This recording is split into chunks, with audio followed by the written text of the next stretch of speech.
Hello Magic Maker, Carolina here again, and today I'll be talking about tarot life symbols, which are basically like your zodiac sign, except in tarot, how you can calculate yours, and why you want to know it in the first place, because let me tell you, it's pretty cool.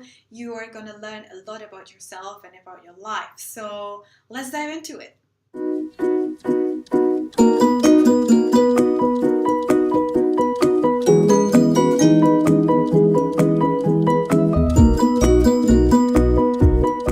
So, like I've already said, a tarot life symbol is a little bit like your zodiac sign, which means that it tells you a lot about your biggest gifts as well as challenges in this particular life that you're living.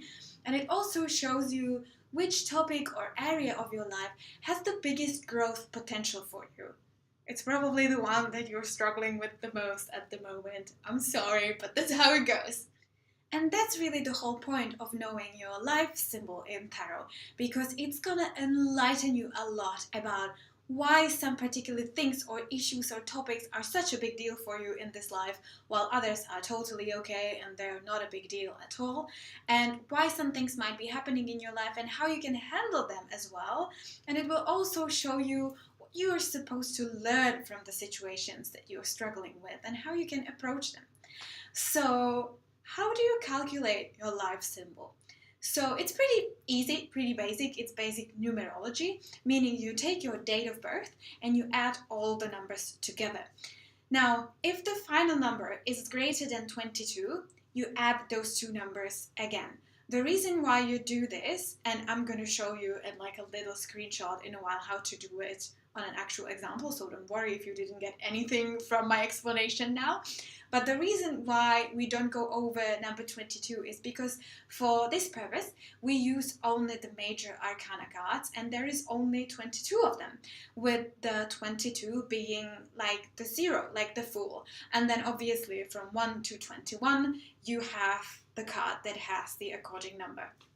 So I will show you exactly how to calculate your life symbol number and also how you can interpret the card on my own example. So let's get into it.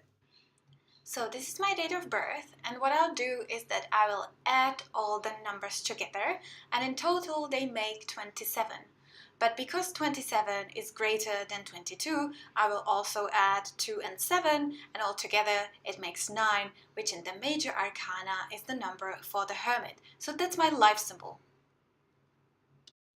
So as you could see, my life symbol is the hermit. So you take the card from your deck. Now if you have more decks, then it's a really good idea to actually take the same card from all the decks and compare them, because each and every one of them will show you a completely different attribute and will help you a lot with defining the gifts and the challenges. But let's start with this one. So what you first want to do is, again, just to look at the card and let it sink in, let it soak in, and just observe how you feel about it, what comes up when you look at it, before you go into the textbook, okay?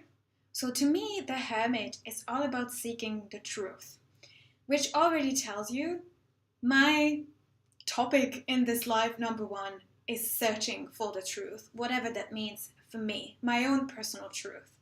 And you can see that in the flashlight on the card over here. She's pointing it into the darkness, trying to find something that makes sense, that has some kind of a shape, something that she can hold on to and make sense of her reality.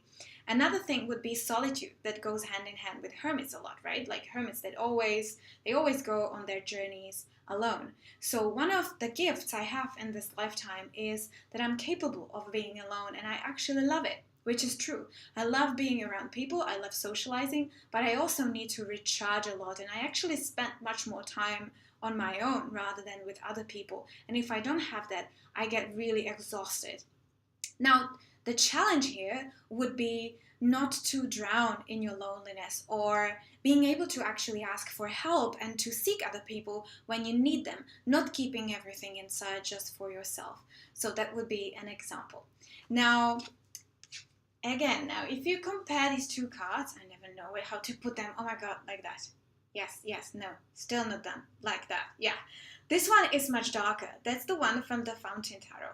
And this one is what I see a lot in this one in terms of the challenges and the shadows of the hermit is feeling like you are entering something dark and that needs a lot of bravery. And that's all about diving into your inner darkness and having the courage to do so and to walk through the forest and through the paths that no one else has maybe walked before, which is another very interesting thing about the hermit, that in a way it is some kind of a leader, and it's a very untraditional leader, not that kind of like a warrior one that's like, yay, go ahead, but the one who goes on his own path, and as he does, he can inspire others by that, and they will start following him naturally by the definition that he's looking for the truth that might be inspiring for others too. So to summarize that, my biggest gift in this lifetime are internalizing things, looking inwards, not being afraid to dive deep and to be alone and do some things on my own as well. It's also about the ability to find the truth for myself, and by doing so maybe inspiring others. Now my challenges are actually very similar, and that would be overanalyzing things, being way too much inside of myself and not ever getting out and seeing a different perspective that oftentimes you need as well, or maybe getting obsessed by the truth. Another thing that I feel a lot in my life, and that's totally the hermit, is that I'm a person that's very easily influenced by everything that comes from the outside, by opinions of any kind. And again, in that particular environment, it's really difficult to find and define your own truth. But again, I know this is my life quest now, when I know the hermit is my life symbol. So I'm quite okay with it, and I know how to work with it. Now, let's say your life symbol is the Lovers, for example. Then your biggest life challenge and potential for growth in this particular life will be all about relationships. Handling them, harmonizing them, understanding each other. It will be a lot about dependency versus independency, cooperation versus conflict, and things like that. If your life symbol is, for example, the Wheel of Fortune, then it will be all about the ups and downs. Usually, it's people that really want their life to be linear all the time, to be simple and go straight from A point to A B. But that's just not how life works. You are constantly on a roller coaster. So your life challenge is to accept this and be okay with whenever you are not feeling the greatest in the world, and take it as a natural part of your life. Now, I could go on about this for ages, so I'm going to stop here because I'm pretty sure and confident that you will be able to come up with your own interpretation. Now, if you do have some troubles with it, then ask the card some additional questions. Have a conversation with it again. You can ask things like, what are your biggest fears? What are your biggest strengths? Or how would you deal with this particular situation? And then imagine that you kind of become the picture, that you are the whatever is in there, and what they would reply back to you. And that's where your answer lies. So as always, let me know what your life symbol is down in the comments, if you have any problems with calculating the number as well, and if it actually makes sense to you, or if you have no idea what it's about whatsoever. And until next time that I'm gonna see you, have a great day and bye!